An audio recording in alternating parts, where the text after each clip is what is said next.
আমাৰ চেণ্ট্ৰেল কমিটিৰ নিৰ্দেশ মৰ্মে আমাৰ যিখিনি আমাৰ একদম প্ৰাইমাৰী পৰ্যায়ৰ পৰা প্ৰাইমাৰী কমিটি, তাৰপিছত ব্লক কমিটি, ডিষ্ট্ৰিক্ট কমিটি আৰু চেণ্ট্ৰেল কমিটি, যিটো আমাৰ 3 বছৰীয়া যিটো কনফাৰেন্স, এই কনফাৰেন্সৰ জৰিয়তে আমাৰ চেণ্ট্ৰেল কমিটিৰ পৰা আৰম্ভ কৰি প্ৰত্যেকটো পৰ্যায়ৰ কমিটিবিলাকৰ কনফাৰেন্স হ'ব। সেই হেতুকে আমি প্ৰথমতে আমাৰ প্ৰাইমাৰী কমিটিৰ কনফাৰেন্সবিলাক পাতিব দিছে।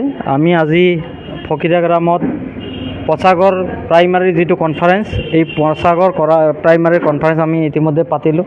আজি দুখনকৈ শক্তিশালী কমিটি আমি ইয়াতে গঠন কৰিলোঁ, এটা মহিলা কমিটি আৰু আমাৰ পেৰেণ্ট কমিটি। আজি ইহঁত আৰু BSO কমিটি আৰু এদিন আমি মাতি পেলাই আমি সেইটো পাতিম। দুটা কমিটি আমি বহুত এটা শক্তিশালী কমিটি আমি পাতিলোঁ। আশা কৰোঁ এই কমিটিয়ে এই পচাগড় অঞ্চলত যথেষ্ট আমাৰ দলৰ কাম কাজবিলাক সুচাৰুৰূপে চলাই লৈ যাব বুলি মই আশা ৰাখিছোঁ। হয়, চাওক, এই পচাগড় মানে এটা সময়ত আমাৰ BPFৰ কাৰণে গড় আছিল, যথেষ্ট পৰিমাণে আমি পচাগড়ত ভোট পাইছিলোঁ।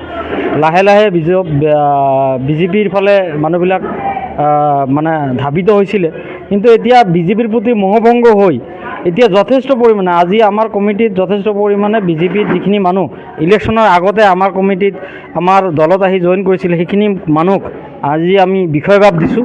সেইখিনি মানুহক লৈ আমি আগন্তুক ভৱিষ্যতে কাম কৰি যাম। যথেষ্ট পৰিমাণে আমি ৰাইজৰ সহায় সহযোগ পাই আছোঁ।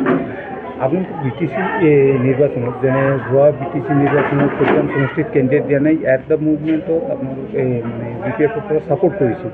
এইবাৰ ইলেকশ্যনত কেণ্ডিডেট প্ৰগ্ৰাম সমষ্টিৰ কেণ্ডিডেট পাব নে? চাওক, যোৱাবাৰ প্ৰথম পৰ্যায়ত এটা এলায়েন্সৰ কথা লৈ প্ৰথম পৰ্যায়ত এটা মানে ফকিৰা গ্ৰামত এলায়েন্সৰ কথাত মানে প্ৰথম পৰ্যায়ত টিকেটটো দিয়া নাছিল, কিন্তু ইতিমধ্যে নিৰ্বাচন ঘোষণা হোৱাৰ পিছত এলায়েন্সটো নোহোৱাৰ ফলত পিছত আকৌ আমাৰ BPF দলৰ পৰা কেণ্ডিডেট দিলে। কিন্তু এইবাৰ দৃঢ় পদক্ষেপ আমাৰ ফকিৰা গ্ৰামত 100% BPF দলে টিকেট প্ৰদান কৰিব। BPF দলে কেণ্ডিডেট প্ৰজেক্ট কৰিব আৰু প্ৰজেক্ট কৰাৰ উপৰি আমি ইয়াত 100% আমি জয়ী হ'ম বুলি দৃঢ় বিশ্বাস। এইবাৰো এটা আলোচনা চলি আছে যে UPPL আৰু BPF এলায়েন্স হ'ব বুলি তেনেকুৱা এইটো ক্ষেত্ৰত কিবা ক'ব?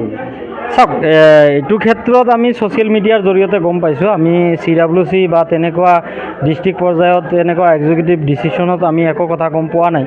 এই বিষয়ে মই যদিও এজন কেন্দ্ৰীয় কমিটিৰ মই এজন সদস্য, তথাপি এই বিষয়ত মই এতিয়া ক'ব নোৱাৰিম। আমাৰ PMB আছে, আমাৰ CWC আছে। CWCত নিশ্চয় এই বিষয়ত আলোচনা হ'ব, তেতিয়া মই এই বিষয়ত ক'ব পাৰিম। বৰ্তমানে মই ক'ব নোৱাৰিম। কিন্তু যিটো আমাৰ যিজন আমাৰ আপচুৰ সভাপতি নিশ্চয় ভাল কথা চিন্তা কৰি এইটো পৰামৰ্শ আগবঢ়াইছে। কাৰণ ইয়াত চাওক, মানে সিহঁতে যিটো কথা চিন্তা কৰিছে, ইয়াতে বড়ো জাতীয়তাবাদ চবতকৈ আগত ৰাখি আৰু বড়ো জাতীয়তাবাদৰ লগত প্ৰত্যেকটো জাতি জনগোষ্ঠী আমি বিগত 20 বছৰে বড়ো জাতীয়তাবাদৰ লগত আমি খোজত খোজ মিলাই আমি চলি আছোঁ। আমি একো বাকী বেলেগ জাতি জনগোষ্ঠীবিলাকে আমি কোনো ধৰণৰ আমি প্ৰব্লেম পোৱা নাই। কিন্তু এতিয়া লাহে লাহে দেখা গৈছে বড়ো আঞ্চলিকতাবাদ ধ্বংস কৰি পিনে গতি কৰিছে। এইটো নিশ্চয় সিহঁতে UPPL দলে উপলব্ধি কৰিছে আৰু সেই হেতুকে সিহঁতে উপলব্ধি কৰি পেলাই এই মানে এটা প্ৰস্তাৱ সিহঁতে বা প্ৰচেছ সিহঁতে হাতত লৈছে। মই আশা কৰোঁ নিশ্চয় এইটো ছাকচেছ হ'লে চবৰে ভাল লাগিব। মই আশা কৰোঁ ইয়াত বড়ো আঞ্চলিকতাবাদ বাচি থাকক, কাৰণ বড়ো আঞ্চলিকতাবাদ যেতিয়ালৈকে বাচি থাকিব তেতিয়ালৈকে আমি ইয়াত আদাৰ কাষ্ট কমিউনিটিৰ যিমানখিনি জনগোষ্ঠী আছোঁ, মাইনৰিটি হওক বা অসমীয়া আমাৰ হিন্দু মুছলিম চবেই মিলি একেলগত বসবাস কৰি আছোঁ। কিন্তু বড়ো আঞ্চলিকতাবাদ তেতিয়াই ধ্বংস হ'ব যেতিয়া ইয়াত মানে BJPৰ উত্থান হ'ব, ৰাষ্ট্ৰীয়তাবাদৰ উত্থান হ'ব, হিন্দুত্ববাদৰ উত্থান হ'ব। সিহঁতে হিন্দুত্ববাদ কৰি ৰাষ্ট্ৰীয়তাবাদ কৰি ইয়াত বড়ো আঞ্চলিকতাবাদ ধ্বংস কৰিব আৰু ইয়ে আমাৰ BTCৰ কাৰণে এটা অশুভ লক্ষণ। আমাৰ লাহে লাহে ইয়াত আমাৰ যিটো প্ৰত্যেকটো জাতি জনগোষ্ঠীৰ মাজত আমি শান্তিৰে যিটো বসবাস কৰি আছোঁ, এইটো সিহঁতে বিনষ্ট কৰিব। মই দেখা পাইছোঁ। নিশ্চয় মই আশা কৰোঁ এইটো ছাকচেছ হওক। আৰু মই দলৰ তৰফৰ পৰা মোৰ ব্যক্তিগত অনুভৱ মই কৈছোঁ, নিশ্চয় এই বিষয়ত যেতিয়া দলত আলোচনা হ'ব আপোনালোকে নিশ্চয় গম পাব।